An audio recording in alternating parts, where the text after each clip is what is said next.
Hello everybody, in this video we will show the capabilities of the new volume operator of SensoVIEW.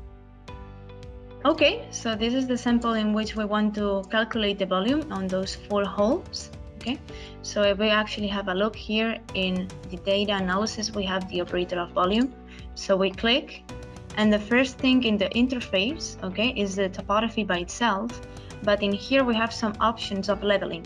Okay, so for example, if we do a leveling right now, in the right part of the screen, we can see that the leveling is applied. Okay, once we have done the leveling, we are going to go to the part of the volume that we are going to be calculating the volume itself, and we're going to drag the profiles to the areas that are interesting for us.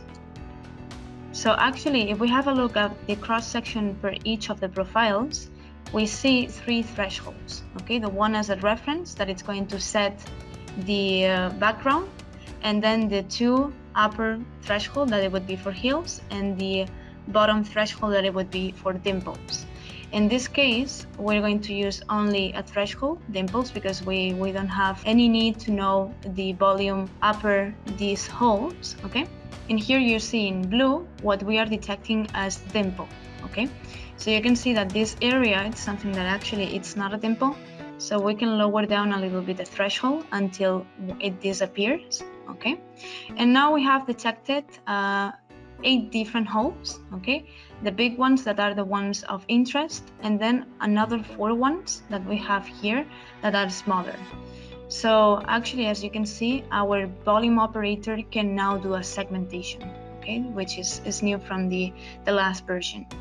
Then if we only want to have the data for these 4 holes, what we can do is an exclusion of areas that are below a certain number.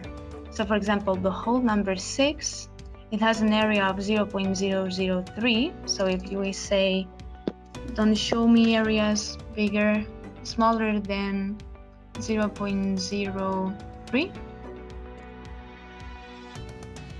now we only have the volumes of the 4 holes that we actually want. And in here, in this table, we can see the total volume, the sum of the 4 holes, plus the ones that are in blue. Everything that is blue is going to be counted as total. And then we have the volume, the area, and then the relationship between height and distance for each of the holes. Okay, once we have calculated the volumes that we want, we can click Save.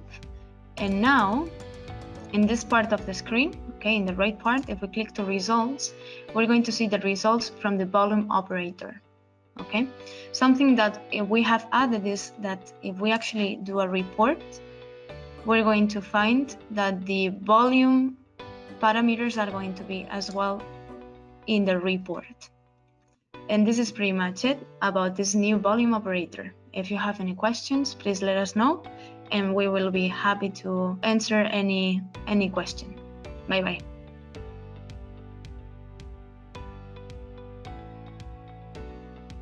That's Sensofar, lighting up your quality.